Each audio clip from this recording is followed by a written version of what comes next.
What's up, everyone? My name is Sean Matarazzo, the host of Convos, Cuts, and Queers, the show where we share chapters of our lives with each other and all of you from the Mad Razor Barber Lounge right here in Long Beach, California. I'm so happy and pleased to be bringing to you the second episode with this Southern gentleman and my friend James. So please join me in welcoming James to the lounge. All right. So first question. So you grew up in the South, correct? North Carolina is considered the South. Yeah, well, right? Georgia. Georgia. Jesse's North Carolina. Yeah. Oh, okay, yeah. I mean, Sure. all the South, but I mean, yes. anything I heard anything below or Virginia and below is considered South, even though Virginia's like way up there. It's funny. I actually saw some type of map that broke it down like that, but yeah, consider anything below Virginia is like the Deep South. The deep South. Yeah, Okay. yeah. So is Virginia then considered South?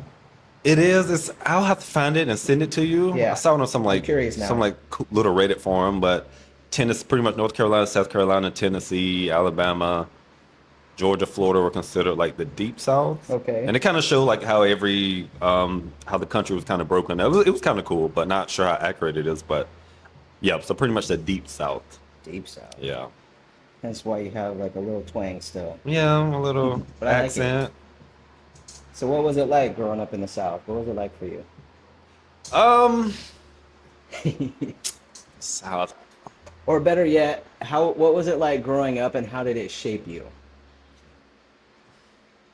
You know, I don't know. Like growing up in the South was, I miss it. I just miss the community in the South. You know, it is just, of course, there's just so many Black/African American people in the South, and it was just a sense of community. Okay. I grew up in a really small town, so was still pretty segregated without being segregated. We all went to school together, but still separate. but the neighborhoods was very much Black people were over here, white people were over there. But my childhood was good. I mean, me and my friends, I felt like we didn't have a lot of like video games and stuff growing up, so we were forced to be outside and play with each other. So that was also nice to kind of, we all rode the same bus. We'll get off the bus, go inside, get a snack, and we were outside until the lights came on. Right. And then kind of rinse and repeat. So that was always really enjoyed my childhood in that aspect. Okay. Because I'm still very close to a lot of my childhood friends. Even though we went down different paths, we still, chat every so often. Oh, that's cool. So that's nice. Like when you go back home, do you visit your friends? Yeah, we see them. Yeah, so that's nice. My mom has been reconnecting me with a lot of them as well. So she'll be out and about. She's like, oh, they'll ask how I am. She's like, oh, you want his number? And she was like, I hope it's okay. I'm like, yeah, it's fine. So it's like I've had random people call me at these numbers, and I pick up, and I'm like, oh, I haven't talked to you in a very long time. Yeah. But it's like, so that's been really nice. Childhood, like parent-wise, my dad was incarcerated for like 8 years. So my mom, of course, she looked after me and my sister. Still had a lot of family close by, so that was also nice. Okay. Mom's side was a little kind of toxic. We didn't really get along a lot growing up, so that was, that also, that had an effect on me. It was just, it was just kind of normalized bad relationship. Okay. So is that bad relationships meaning like communication or? I'm just kind of normalizing being toxic towards each other and expect that person to be like, oh, it's okay. Oh, I'm sorry. Normalizing being a shitty person to someone you care about and then expecting them to come back in your life. Or just be like welcoming you back with open arms. So that was. And just like pretend like nothing ever happened. Yeah, pretend like nothing happened. And it was just a toxic cycle of that throughout my childhood. And it was just, now, and looking back, it's just like they're in a lot better place now. But looking back, it was just like, how can you be so mean to someone you say you love and care about? And then that person still takes them back. So, so that was a lot of seeing a lot of that. And, it was a lot of poverty in the South too. Yeah. And so that grew up in that and trying to find a way how to get out of that. Sure. So Yeah. Yeah. How long were you in Georgia before you started to like migrate? So 18, I went off to school. So I went Okay. to like Valdosta, which is about an hour and a half away, close to Tallahassee. Okay. So, I went to school there 4 years. So probably 22, I moved to Orlando. Okay. Yeah.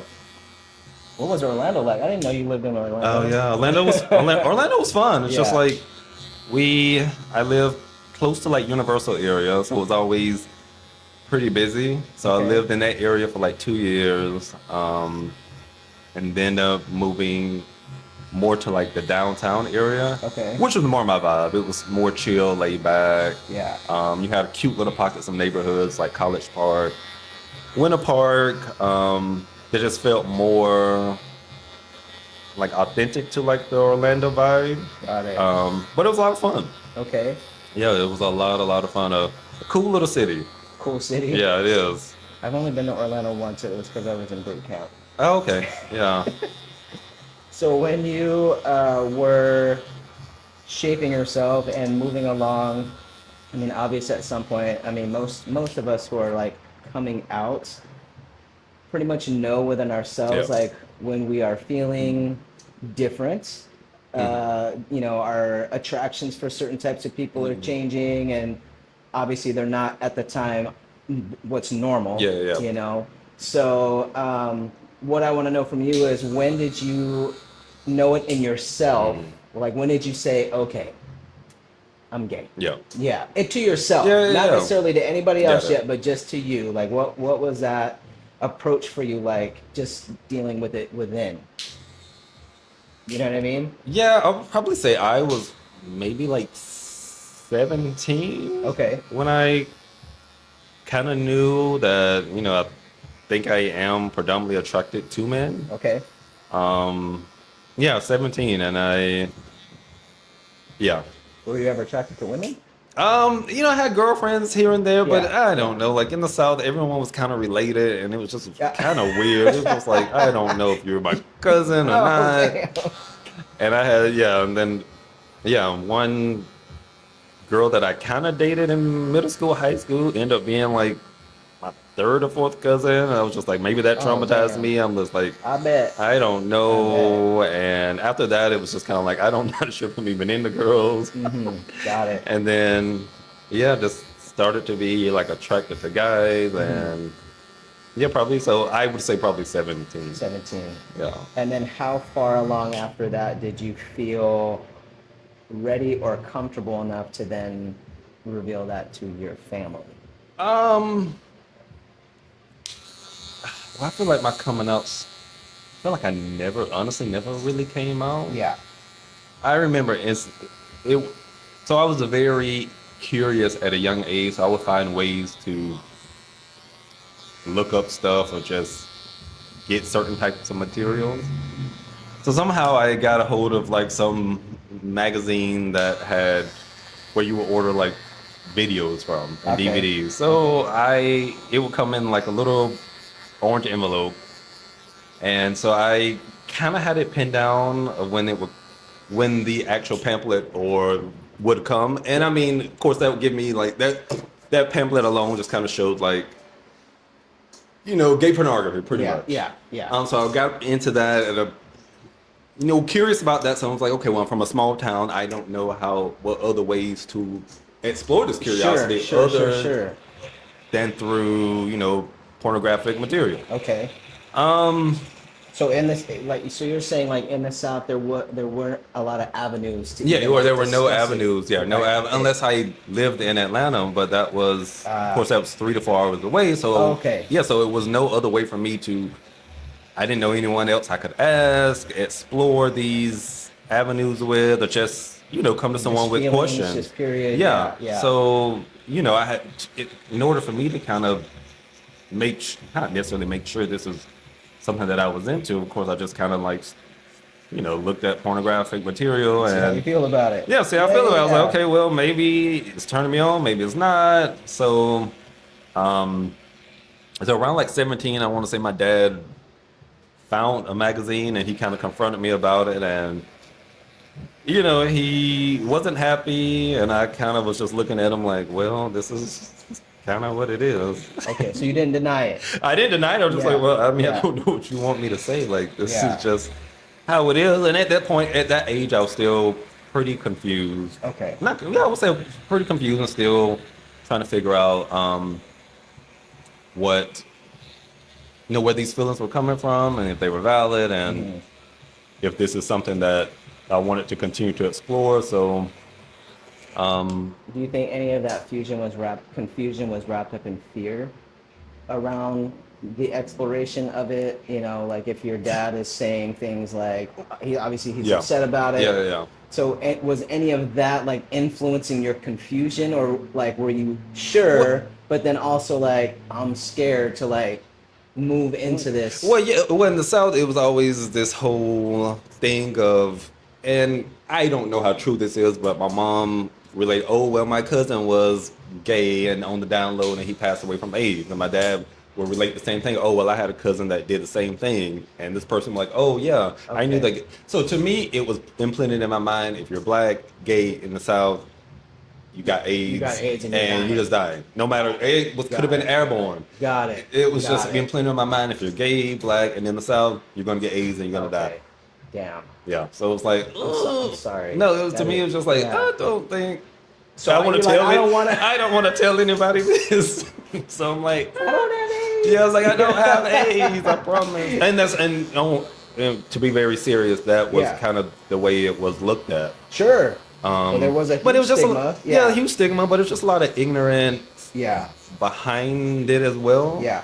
Because as we know, there was a big, they pumped drugs into the community. And a lot of people just ignorant of how AIDS was even spread. Came to the United States, yep. Yeah, how AIDS are even spread. Yeah, AIDS is predominantly passed on along with men, of course, through sex. But it was just a lot of ignorance because, I mean, it was heavy drug use, right? Crack, was in my neighborhood, and like things like that. So, and that didn't take me. It took me years and years of my own research to to kind of come to that conclusion. Just like know what, maybe your relative, maybe this person in my family did catch AIDS, but or maybe on DL, I don't know, but it's not necessarily saying that he caught it through male sex. Through males, Exactly. Yeah. Understood. Yeah. It could have been a numerous amount of ways. Yes, absolutely. Yeah. He could have had a blood transfusion. You didn't even know. Yeah. Sharing needles, stuff like that, or absolutely. So your dad didn't respond very well. No, he didn't at first. Well, was my aunt. So my aunt Sandy, who passed away not too long ago. So may she rest in peace. She was a lesbian. So she was. She was. Okay. Yeah, and they had a good relationship. So I'm not sure why he didn't respond at first, but I think he maybe just thought that his response was the only response. Yeah. Well, plus too, I mean, when you're speaking of like gender roles, do you think that played a role? Like, you're a boy, it's almost not tolerated. Like like almost sometimes like lesbianism was like almost like forgiving. Because it fit like a mold or some sort of fantasy for men back in the day. Yeah. So I'm curious and you're the only son? Yeah. Yeah. And so only son his too. Only Yeah. son. Yeah. Okay. Yeah. Yeah. And also maybe not seeing any healthy gay relationships. Sure. That also plays a part into it as well. Well, gay healthy man, like man on man relationships too. So it could have been a lot. Yeah. Yeah, that says a lot. So, and then what about your mom? How was she? Honestly, I don't really know how she was. Well, she was always finding the material, so I was just like, well, I guess she knows. Here, by the way. I mean, I guess she knows. But I came out, but in this, like when I turned 18, I had a lot of friends that did come out and they did the whole Facebook, MySpace thing of like, hey, of their whole coming out story. Sure. And I don't know, I just never had that. Yeah. And did you think it was necessary? I didn't think it was necessary. No. I think my family and friends already expect, I was, and that didn't change who I was. And I think I've just been fortunate enough to not really have to go through that with my family. They were Yeah. like, yeah, well, we knew, so it's fine. Yeah. You know, like we You don't. didn't need to announce Yeah, I it to didn't the announce it. whole Like, well, world. it Yeah. doesn't change who we think of you. Yeah. You're still the same person that we grew to love, and you know, you just like men. And when did you actually start like dating? Probably when I was like 19. Yeah, when I went off to college, like 19. Okay. Yeah, yeah. So this was in Valdosta. and So where it was was in it? college, Valdosta, Georgia. Oh, in Georgia. Yeah, Okay, so Georgia. you're Yeah, still in yeah. Georgia. Georgia, Okay. still in Georgia at this time. Yeah. That's scary, especially if it's not like so What? embraced. Well, yeah. So it was kind of nice because a lot of my friends at my school Mm-hmm. and my university came from Atlanta. Okay. So they were pretty like my best friend Sonia at the time. Her brother was gay. Okay. She had a great group of friends that we all got really close with. So, you know, they were I don't know they were more open and just more used to used Yeah. to it. Yeah. Yeah, because they grew up in the city, so they Okay. you know So they were they were exposed to they it were a little bit exposed more. to it. Yeah, yeah, yeah, absolutely. Okay. That makes sense. Yeah, That makes sense. yeah. All right. So you were already actively participating in Florida, and so you're out and proud at this point. Yeah, pretty much when I went off and I kind of met them, I was kind of like not really saying I'm gay, but I was still kind of nervous about Sure. disclosing that information. But of course, as I got to know them and got to know more people and got more comfortable. Yeah. I became just more out and open. Probably out and open when I was in Orlando for sure. And my friends and I, we talk a lot about being stealth, Okay. not so visible. Yeah. And we get a lot of flag like back and forth from the community itself, the LGBTQ plus community, about being stealth. But I tend to call it proceeding with caution.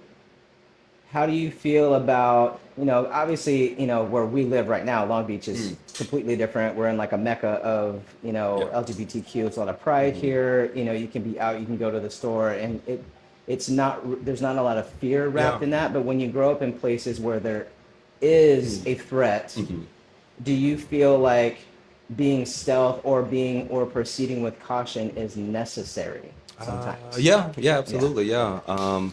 Have you ever experienced So that kind of like threat, hate crime, or any kind of like? Have you ever been put in a situation where you felt like you were going to be hurt because of who you are? No, No. no. That's cool. Mm-mm. That's Yeah. cool. But you were out though. Oh yeah, out. Yeah. Yeah.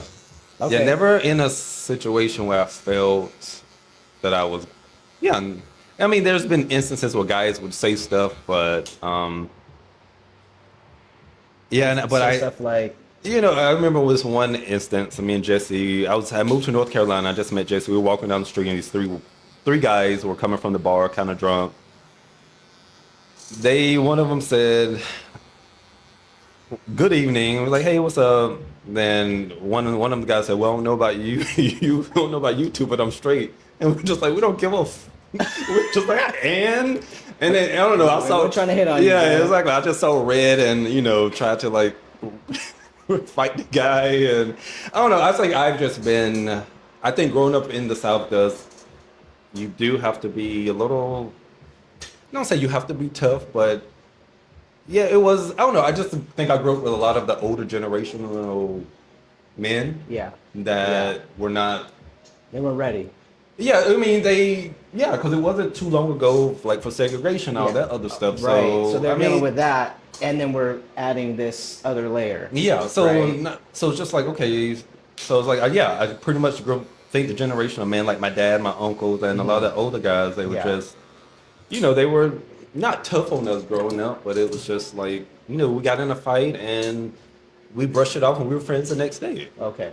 Kind of like that stuff. It wasn't like you don't really. Not sure how I'm trying to explain it, but you just, and it wasn't say it was raised in the streets, but just raised. No, I get it. You just had like thicker skin. Yeah, just have thicker skin, and you didn't really carry around. Yeah, it's just like if we had to, confront something, then we would do it, and just kind of like move on. Yeah. Have you ever been confronted if not for being gay, obviously you Yeah. weren't like discriminated against, but have you ever been confronted based on your race? No, not You like never had confronted. the Like no, not never that I can experienced. think I know of. we've all experienced like the microaggression. Yeah, But yeah, oh, micro, yeah, yeah, have you ever absolutely. experienced like an overt racial like discrimination or harassment or anything like that? Not that I can. I mean, other than like you said, the Yeah, little microaggressions. Yeah, yeah, microaggressions, but nothing like blatantly yeah, outright. Yeah, not that I yeah, can think of right now. yeah. Yeah, yeah, How about your dad? yeah. Like, has you ever shared like instances where he's been like hurt or harmed because he was black? And he's never shared any. Yeah. He's never shared No. anything. He's such a tough man. He Yeah. really Yeah. is. Like he Yeah. is. That's a tough Yeah. exterior man. Yeah. I'm sure he has, Yeah. but he's Just never protected. shared like anything. Yeah, Yeah. he never like shared. Yeah, and I think the same for my mom. You know, yeah, like, yeah. So she has dealt with some things Yeah. Yeah. that But you would has never really made. know. Yeah, yeah. She has dealt with some Yeah. things. She's expressed some things to me, but she's dealt with probably things that I can't even fathom. Yeah. And you know, it's just, yeah, I think it's just that generation, like even like in my aunts and my uncles and like stuff like that. It's like you're dealing with internalized family trauma, but you're also dealing with stuff externally as Yeah. well. Yeah. And you know, I feel like I just saw it all. Yeah. Yeah. And do you think that level of like strength, even if it was to keep you from dealing with Yeah. it, but that you see the vision of what that strength would be in the face of adversity from your family? Yeah. Do you feel like that influenced you at all to be like very firm Yeah. in who you are? Yeah. Yeah. Yeah. Yeah. Okay. That's cool. Yeah. It That's definitely, I feel cool. like it definitely helped. It definitely has helped me. It's definitely, but as I've gotten older, there are things that I had to stop normalizing Okay. after seeing it growing up. Yeah. But there is, I wouldn't, yeah, I wouldn't necessarily change. I would change some things, but I definitely am thankful for a little bit of like my upbringing. Yeah. Yeah. What would you change? I would just change how we just normalize Like internal treatment. like the internal treatment of Yeah, each other. yeah, That was okay. just not, Yeah. yeah, just not healthy. You know, I wish we Right. could have been more close knit and not let certain things kind of, you know, tear us apart, and was more nurturing and loving and caring towards Yeah. each other. Oh. Yeah. Because I mean, as I've gotten older and, you know, people pass away and, you know, you look back and you're just like, oh, well, yeah, that person's gone and Morning. now you're mourning, but I'm like, you could have been But nicer. they were here. Yeah. Yeah, Yeah. like, Yeah. and I know you did everything you Yeah. could while they were here, but there are certain moments where you could have let things go, you know? Sure. But, Yeah. yeah. That sounds nice, actually. Yeah, that sounds nice. Yeah. So you've been married for how long now? 4 years. Yeah, Is it before only well, 4? 3. So it'll be 4 years in February. Okay. Yeah, but we've been together 10 years. Been together for 10 years. Yeah, 2000. I knew there Yeah. was like a Met double digit in there. 2014. Started dating in 2014. Okay. Yeah. And how did you guys meet? I had just moved from Orlando to Charleston, and Jesse was stationed Okay. in Charleston, and you know, I was on Grindr, you know, casually meeting people, and I was new to the neighborhood, You and met on Grindr? yeah, yeah. It So was out like, then, back then? 2014? I think it started in 2012. I remember having it right damn. before I moved to You're Orlando. like, I was one of the first. I was the first. I'm going to find me a I was the first on Grindr. That is some shit. Seriously, when I had the first Apple, like remember what was the iPhone 4? Okay, you were at the beginning. Oh my God, seriously. Okay. Yes. So we met on Grindr and kind of chatted casually, and then we kind of went out one night, Yeah. and I was like, no, not really into this guy, but I'm like, he has super cool personality, so Yeah, we just started yeah. hanging out. Yeah. A little And bit more. yeah, a little bit more, and then became friends, and things kind of just progressed slowly. Progressed, Yeah, yeah. yeah. And he ended up moving to Seattle like that summer, Okay. and of course I stayed back for a little bit, and In Charleston. Yeah, in Charleston. Yeah. Okay. And then yeah, continue kind of dating and made my way to the Pacific Northwest probably around that winter time sometime. Okay. Yeah. Oh, so you guys, it was progressing even long distance. Yeah. It was doing well. Yeah, okay. yeah. Man, what was that like, long distance relationship? Um, And first of all, how are you guys not scared of being on Grindr with so many like predators out there? I know it's a lot of predators. Like, But I mean, you guys had never thought about it, like, this man could be a serial. oh, you mean like that? Yeah. Oh, Like no, that, like I mean my- that is Yeah, online dating, I never got into it because I was so. Oh, really? Like I've tried it, but I was always terrified. Yeah. Yeah, I was like, honestly, never know. that is true. Yeah, That you that's- never know. yeah. That is true. And I've heard some Yeah, but then nothing stories. like that. You've never been like No. catfished or nothing. Well, definitely have been catfish, Okay. but But no serial killers. but no crazy people, no Okay. serial All right, killers, that's no good. That's good. crazy like stories. But yeah, I think I've been very Blessed. blessed in that. Blessed, blessed. Yeah, Yep. yeah, very very lucky because I have heard some crazy stuff that's happened to some guys. Oh, Yeah, me it is too. scary. I'm like, people have really just died, just from Yeah. these- Anyway, I don't want to change it to be like a. Oh no, you're Yeah, fine. I just, man, I could never do it. I mean, I'm so glad that you guys like met each other, and because I do hear like success stories, obviously. Yeah, from yeah, yeah. Grindr and Yeah. Tinder and all the things. But anyways, you moved to Seattle, which I know you love Seattle. You've Yeah. said that to me many, Yeah, many yeah. times. That's a place that you'll probably like go back to. Yeah, I at definitely some want point. to. Yeah, go So back you and guys were visit. in Yeah, Seattle for how long? 14 to 17. Okay. Yeah, And he was stationed up there as well? he was stationed, but he was on a boat, so he didn't have the type of job that he could come home to. Not come home every night, but the boat would go out 6 to 8 months Oh. a year to Antarctica, Oh. and then once they get back, they would pull in at a dry dock. Either it was in Vallejo, I believe. Okay. So even though he was around, he was, down here. Mm-hmm. So there were times when, they were granting them leave, so at least 30 days, and then they all drive up and they have at least a month to spend, with loved ones, and they kind of go back to dry dock before they kind of go out to sea again. So it was, no, we made it work. Yeah. Yeah, we made it work, and it But was. you got to spend some time with yourself too up there in Seattle. Yeah, What yeah, was yeah. that like up there? Oh my God, I met so many cool people, so Yeah. many great people. Yeah. And how was it being like LGBTQ, being gay up there? Because I don't know what that experience is like.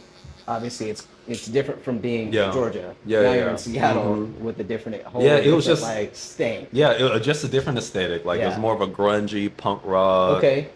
Yeah. While we're all like rock music. yeah, type like of- very yeah. outdoorsy Yeah. type, men, and so it was a little bit of everything. But Yeah. it was nice. I met a great group of people when I worked for the company that I worked for, and it was nice. Yeah. And we just got along naturally, Yeah. and they kept me company a lot of the time. That's dope. And still friends with a Yeah. lot of these folks. I reconnected on Instagram Okay. with them. So a lot of Okay. them Cool. have kids. Yeah. One of the girls just got married. Nice. But they all still live in Seattle. Still, a lot of them still live in Seattle, and a lot of the friends that I met is weird. A lot of them moved from New York to Seattle. Okay. But so it's kind of cool to kind of get that vibe from them. But it was nice. It was really really nice. Yeah, it was a good time. Nice. Yeah, great time. And then Wouldn't how change long it. from Seattle did you then move to the Bay? after that? Yeah, so if I 7 remember the map Mm-hmm. correctly, to the Bay. So Okay. so the Bay Area. So we lived. I guess it would be like the East Bay. Okay. Yeah. So Okay. it was from 17 to 21. Okay. And Yeah. how long in there did you guys decide to like get married? Yeah. They right You before guys got we- married in the Bay, right? Yeah, yeah, yeah. Okay, Like yeah. during COVID. Yeah. Oh, during COVID. COVID. Oh, okay. Was Yeah. it because of COVID?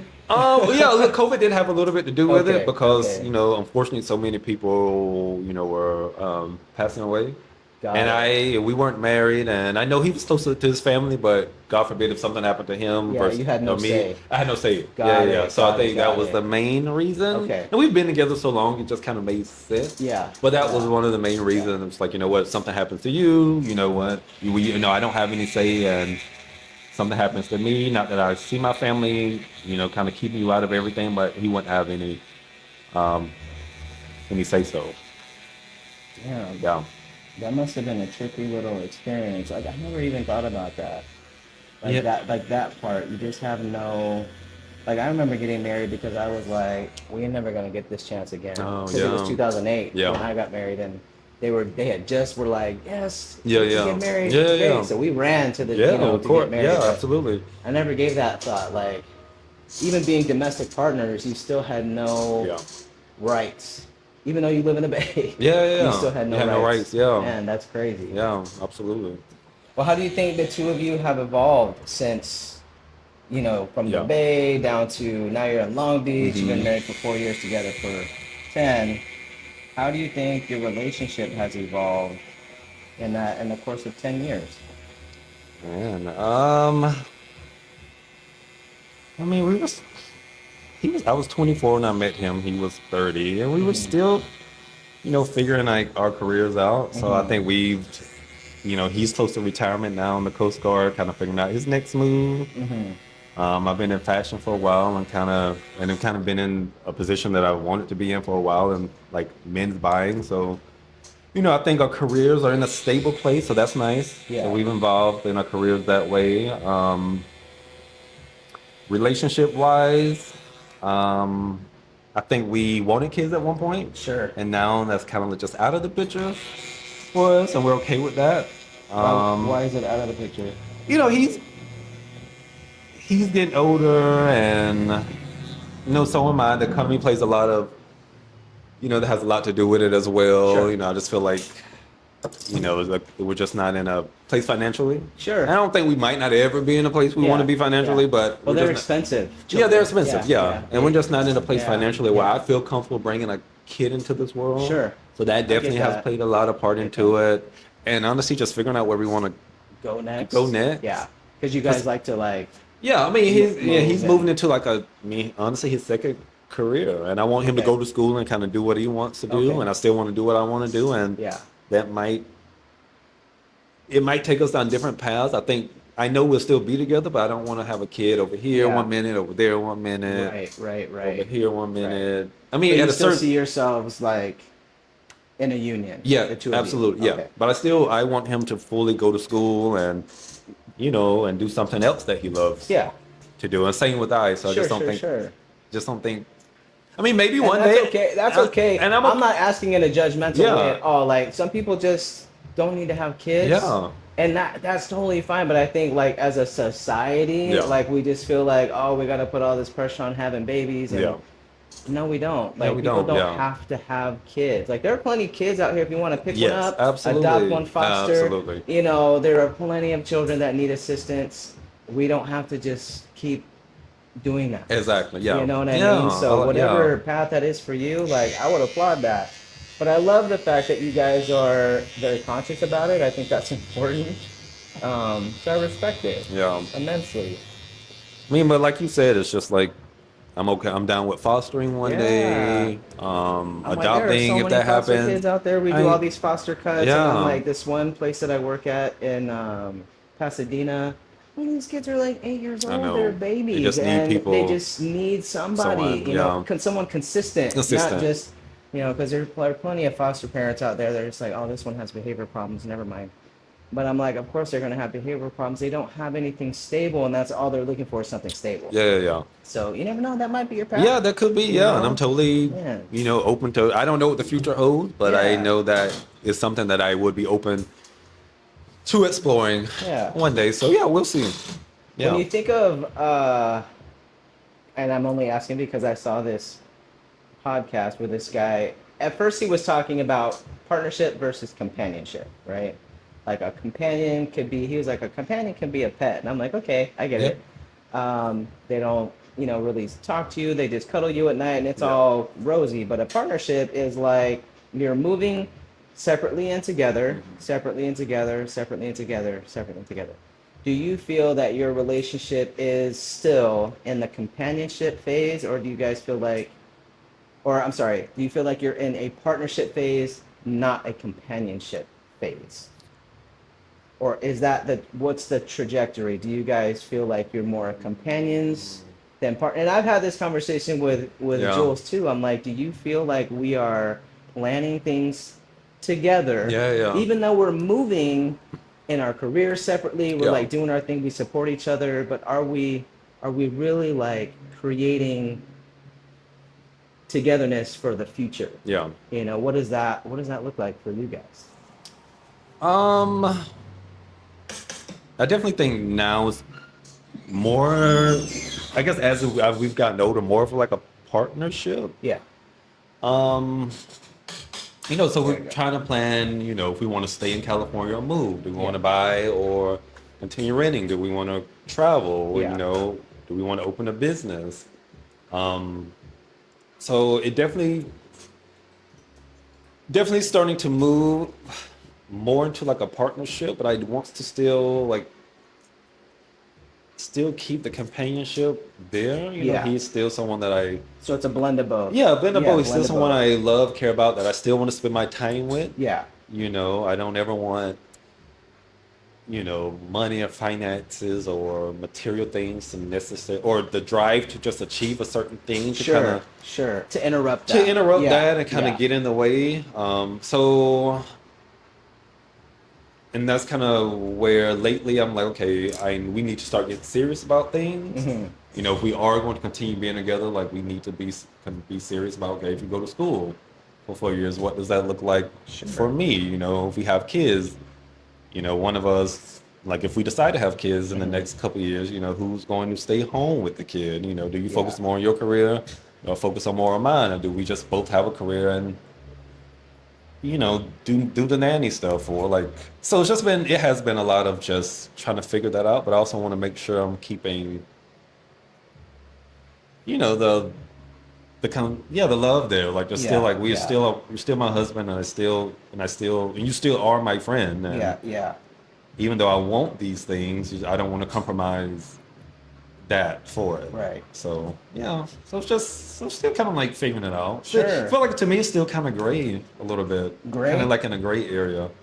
But I still feel, just from the way that you're explaining it, that it is still very much a partnership because you're having very tough conversations, right? Yeah. But you're doing it together. It's not as though you're talking about separating. It's Yeah. like you're trying to figure out how to navigate together. Yes. And still get the things that you want from your life, separately, Yes. right? Yeah. Like without impacting each other too much, or even if it does, there's conversation that happens around that. Am I getting that right? Yes. Okay. Yes. Which I think that feels like partnership. Yeah. But then even in that, you still have to try to like maintain like, love and care and attraction Yeah. and like all the things, intimacy, which as you get, into these levels of 10 years, Yeah. 12 years, 20 years, Yeah, like absolutely. I always ask like, how do you maintain intimacy, and what does intimacy look like? Because especially like we were talking about before, the stigma of a gay man is that we just have sex all day. Yeah. Yeah. You're trying to have sex with everybody. Yeah. But no, for the most part, I feel like most couples want to like be in a relationship and grow with each other. And sex, It's a big part of fades. it. It is a big part of Yeah. it, but it also fades, and there Yeah. are periods where it's seemingly non-existent. So how do you guys, come on up, how do you guys maintain a level of intimacy in your companionship? For me lately, it has been just loving words of affirmation, like, and me telling myself this is my partner, this is someone that I respect, someone that I love, someone that I, of course, care about. This is someone that I want to see happy. This is someone that I want to see do well, and to me, loving affirmations towards him have changed how I See him? see him. That's nice. Yeah. Nobody does that. It's so yeah. It's I'm like, where'd you pick that up? It's so yeah. I've just really started listening to these tapes, and then it talks about, oh, I love my partner. I want to see my partner do well. Yeah. You know, my partner. Not necessarily my partner is my everything, but it's just like there's someone in your life. Just like I want to see them flourish, and I want to treat them with respect while they treat me with respect. And you know that has shaped the way I speak to him and the way I addressed him, and and to me that has just kind of helped in the intimacy department because you want to be around, you know, that person. Yeah, totally. You're sharing space. And they've seen you in your most exposed way. You know, they've seen all your stuff. All your stuff. And you're expecting them to still love you after all that. Absolutely. But there is a period in there when you're growing with somebody where you're starting to see stuff and you start to focus on the things you don't like. Yes. So I really appreciate how you spin that and start focusing on the things that you do like. Because that weighs heavier. Yep. It really does when you're putting, so you're literally creating like that manifestation for this type of, you're like creating the type of partnership that you want with him. That's a beautiful thing. What is this tape? What are we listening to? Can we share that? Yeah, it's on Spotify and it's on Spotify and like YouTube Music. Yeah, you have to send it to me. That way I can add it, just because I feel like more people. It's cool. You know, I feel like they don't do it as much anymore, but you know, something that I've been dabbling with, like just this like words of affirmations type. Yeah. And it has like this really calming music behind it, and something that I am thinking about maybe doing myself and just sending it out to the community. You know, anyone like that's beautiful. And like just the community, like. People. Just people. Because devotion is hard. Yeah, it is hard. It's not. I know it's not for everyone. Yeah, and it feels weird, and it's kind of crazy. Yeah. But and then being monogamous, you know, like I know that is kind of those topsy turvies. You know, now we have polyamory, we have open relationships, we have all these things. But like me personally, I'm really trying to understand, because I've been married. I'm really trying to understand the power of devotion. Like, what is that? Yeah. What does that look like? And I've been criticized for trying to be monogamous because I wasn't, because I have infidelity in my history, and I'm like, that's not all I am. And I know that there was a period where I want to be married. Yeah. I don't know how to be married. Because my visibility of marriage, my exposure to marriage was never, it was filled with infidelity. Yeah. So not to say that I have to do what I see, but it does happen. Yeah. But I truthfully want to be monogamous and be with the one person and learn how to like fall in love with them over and over again, because I think that does take work. And it does take, I feel like that little tip right there, just manifesting. She came to me, we're attracted to each other. Like same thing with you and Jesse, you're attracted to each other. How do you cultivate that over and over again? Year after year. Decade after decade. How do you have like her Jill's parents, they've been married for 60 years. That's crazy. I'm like, what? I want that. I know. You know what I mean? But I think it's little things like this. That got me right there. That really got me. Yeah, it's just, I think I'm just tapping into, we have, it's our choice, and we have to speak over. It's good.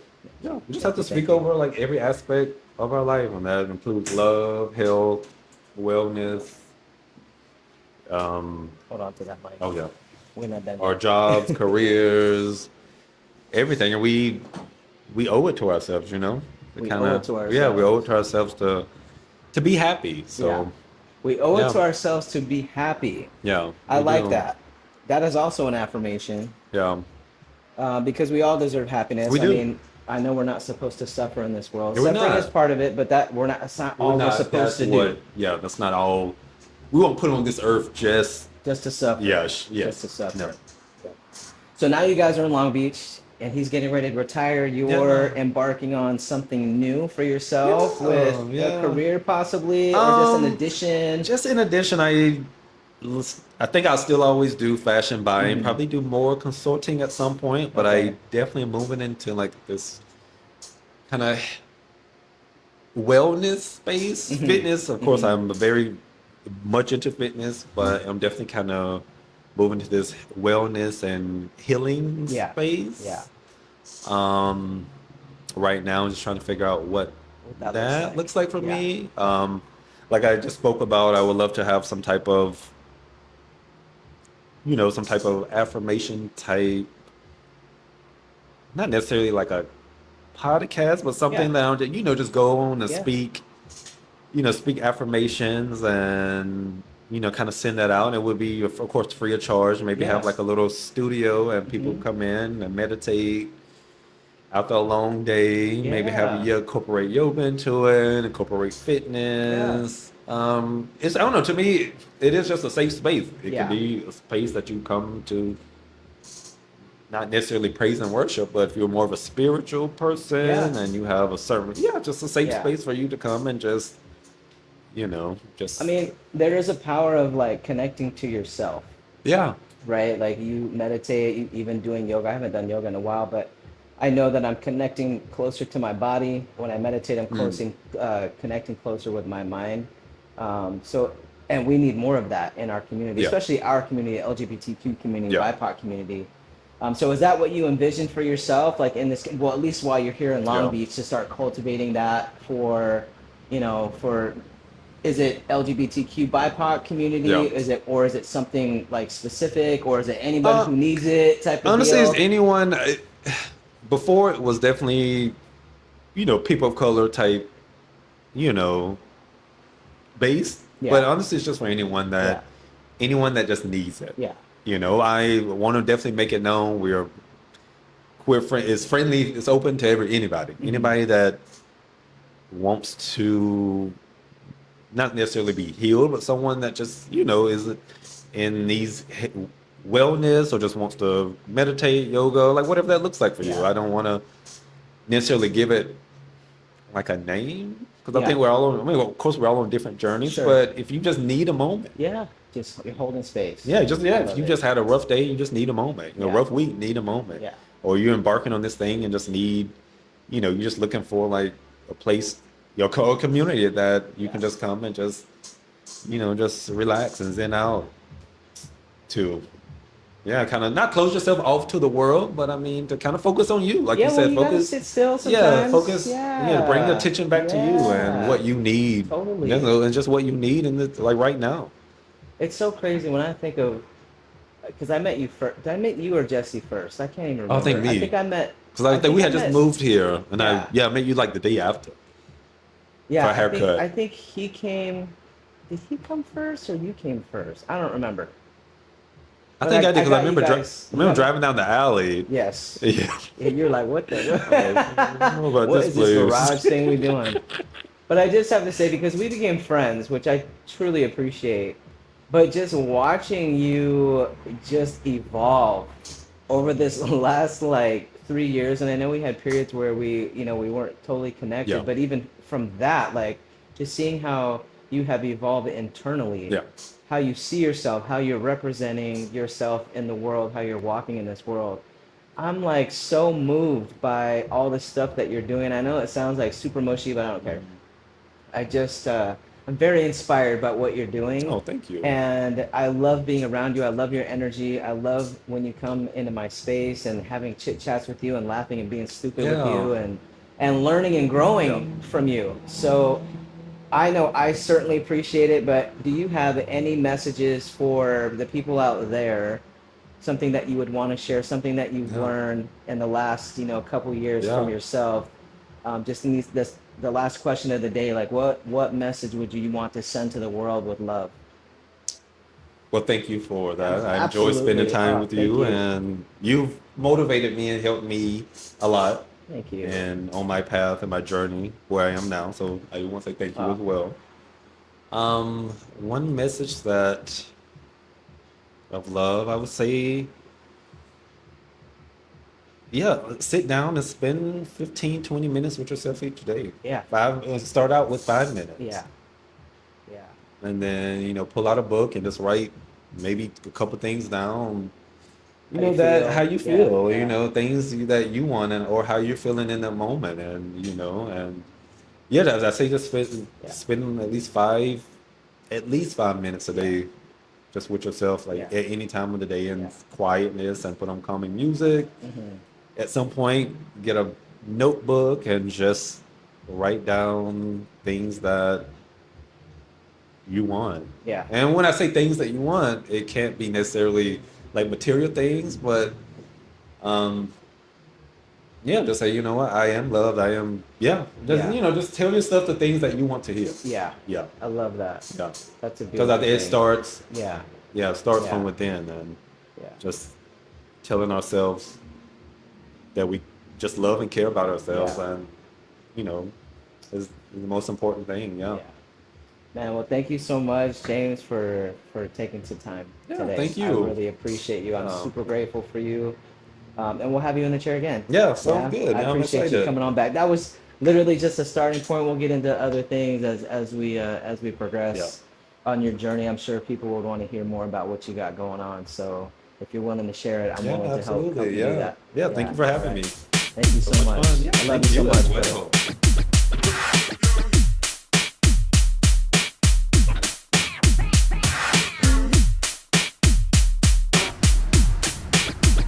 I hope you all enjoyed this conversation as much as I did. I'd like to take the time to thank James for coming in and sharing his story with us. You are loved, my brother. We'll see you all again soon.